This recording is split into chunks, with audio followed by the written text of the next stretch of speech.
Roy DeMeo was born in Brooklyn in 1942 into a family of working-class Italian immigrants.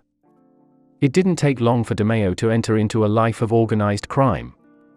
He started out small and worked his way up, joining the Gambino family before forming his own crew and developing a signature method of execution. It was named the Gemini method, which dismembered victims in such a way that no trace of them could be found.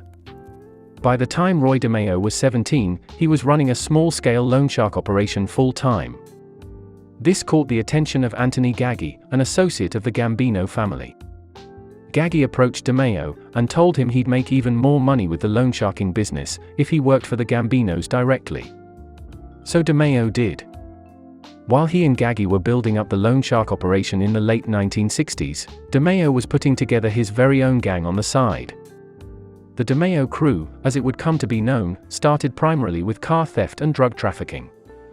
DeMeo and his crew found lucrative ways to launder money and stole from credit unions so that they could build up their businesses.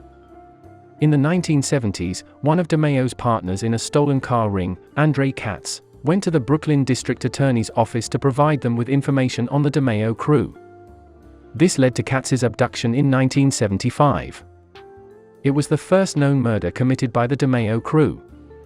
Between then and 1983, along with infamous hitman Richard Kuklinski, the gang was suspected of murdering at least 100 people.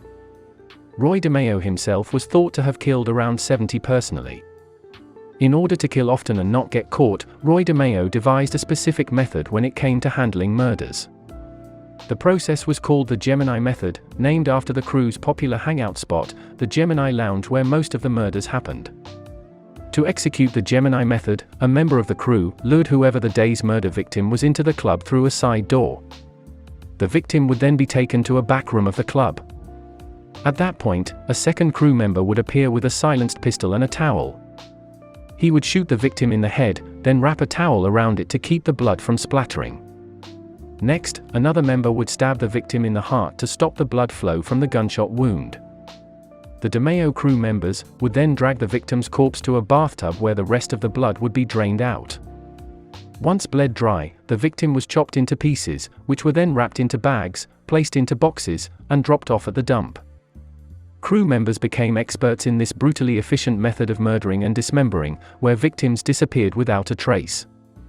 During his reign as leader of the DeMeo crew, Roy DeMeo made a case to Gaggi for them to partner with an Irish-American gang called the Westies. DeMeo was right, and the partnership between the Westies and the Gambinos proved to be very lucrative. This gave DeMeo a stamp of approval by the Gambino family. But as the 1980s rolled around, investigations into the Gambino family by the FBI had grown as a number of missing people and murders were linked to the Gambinos and the Gemini Club. Police were being fed tips by numerous informants, and the FBI was holding routine stakeouts by the Gemini Club.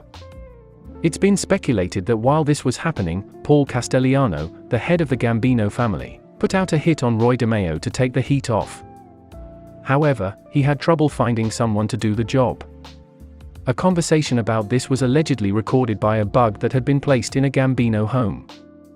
At the same time, Roy DeMeo became increasingly paranoid.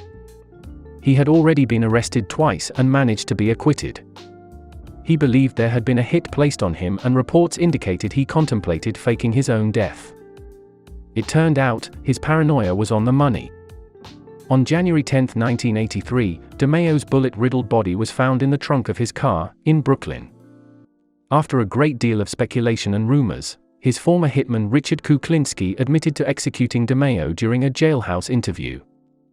Throughout his criminal life, DeMeo would go on to bankrupt a bank, distribute illegal copies of pornography, put out juice loans, deal narcotics, and run an auto theft ring. Roy DeMeo was a criminal with a very bad temper, and at the same time, he could act normal and loving around his family. He made a lot of money, so it could be stated that he was a successful businessman.